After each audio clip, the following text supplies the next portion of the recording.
Hello, folks, and welcome to the Entertainment Log.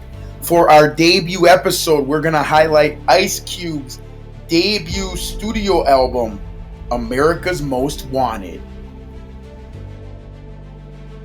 America's Most Wanted is the debut studio album by American rapper Ice Cube, released on May 18th, 1990 by Priority Records. It was his first solo album after an acrimonious split from his former group N.W.A. The album was primarily produced by Public Enemy's production team, the Bomb Squad. A critical and commercial success, it remains one of the defining hip-hop albums of the 1990s. After departing from Ruthless Records and the West Coast-based group N.W.A., Ice Cube immediately moved to record his own album. Cube maintains that originally he and N.W.A. producer Dr. Dre still wanted to collaborate for Cube's debut solo, but the move was nixed by label powers. When I went solo, I wanted Dre to do America's Most Wanted, but Jerry Heller vetoed that, and I'm pretty sure Easy didn't want Dre to do it, but Dre did want to do it. We gotta put that on record. Dre wanted to do my record, but it was just too crazy with the breakup of N.W.A. Ice Cube on America's Most Wanted 20 years later. Linking up with Sir Jinx, Dr. Dre's cousin, Cube made use of pre-written notebooks of songs meant for N.W.A. member Ruthless co-founder Eazy-E. After relocating to New York, they worked on the songs which included Once Upon a Time in the Projects, Get Off My Dick and Tell Yo Bitch to Come Here, and Gangsta's Fairy Tale, among others.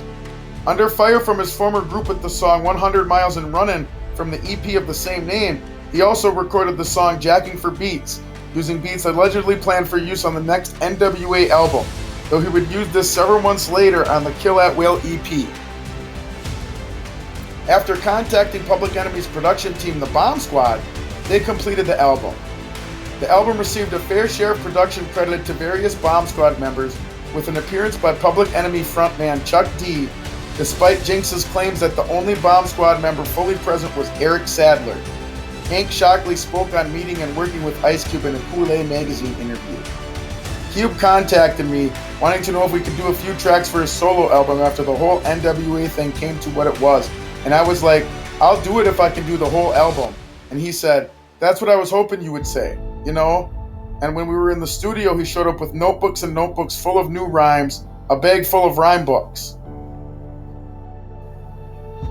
With socio-political conscious and gangster rap content, its songs delve into the issues of ghetto life, drug addiction, racism, and poverty.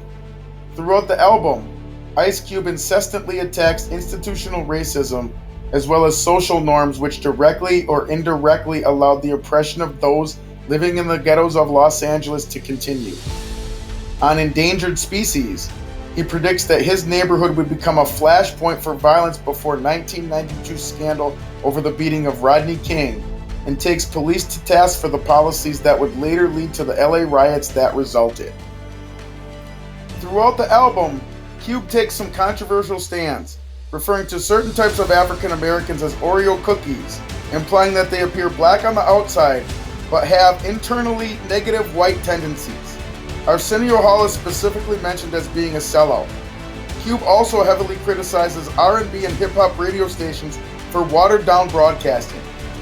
The title song directly parodies the television show America's Most Wanted, alleging bias and denouncing the glee the program displays in arresting African-American men. A later skit, The Drive-By, returns to the same theme at the end, with newscaster Tom Brokaw reporting on rioting, stating outside the South Central area, few cared about the violence because it didn't affect them. He also addressed gender relations on It's a Man's World, a duet between Cube and rapper Yo-Yo. Cube and Yo-Yo verbally spar and trade sexist barbs back and forth in an expose of sexism between men and women. Amidst critics accusing Ice Cube of sexism, Peter Wotros of the New York Times wrote in review of a live show at New York's Apollo Theater, "No one came out ahead.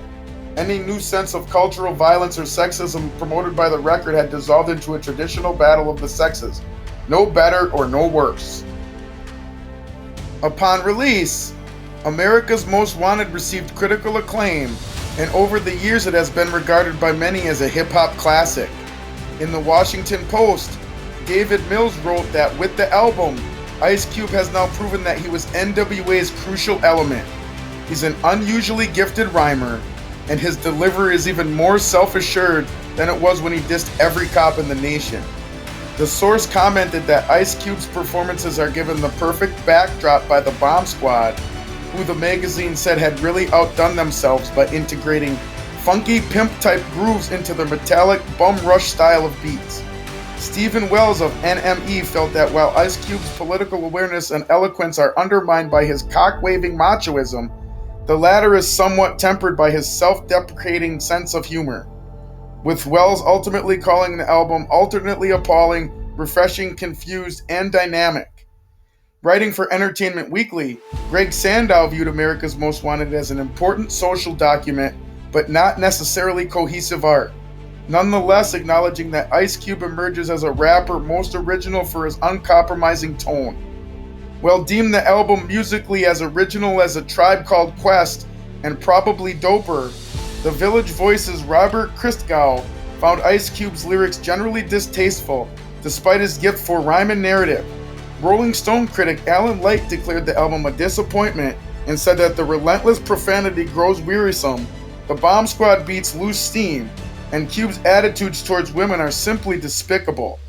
In a retrospective review, David Jeffries from AllMusic called America's Most Wanted a timeless, riveting exercise in anger, honesty, and the socio-political possibilities of hip-hop, showing Ice Cube at his most inspired, crediting the album with helping to boost the role of the individual in hip-hop.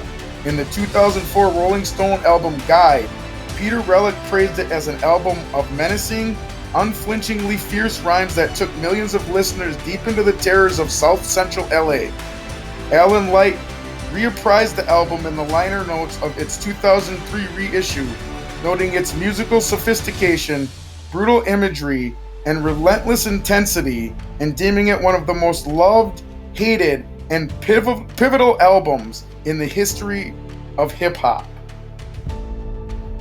Ice Cube's social and political commentary, delivered in an incisive manner, has influenced numerous rappers since America's Most Wanted, particularly in the gangsta rap and political rap subgenres, focusing on the hardships of life in South Central Los Angeles, as well as criticizing the American justice system and race relations in the United States. Cube became an outspoken voice of U.S. injustice against young black Americans. Although Ice Cube's popularity among mainstream listeners has lessened since the 2000s, and his sound may be considered distinctively old school to modern ears, many notable rappers themselves have been influenced by America's Most Wanted. His style of rapping about real-life sentiment and socio-political awareness influenced the music of West Coast rappers, including that of Tupac Shakur, Ras Kass, and Exhibit, as well as East Coast rappers Nas, the Notorious B.I.G., and more recently, Saigon, JPEG Mafia, and Southern rapper Young Jeezy. East Coast rapper Redman also covered Once Upon a Time in the Projects on his album Docs the Name 2000 with the song Jersey Yo. America's Most Wanted debuted at number 19 on the US Billboard 200 chart. It was certified gold by the Recording Industry Association of America 2 weeks after it was released for sales of over 500,000 copies. The album was eventually certified platinum 4 months later on September 16, 1990. The information brought to you in this video has been provided by Wikipedia.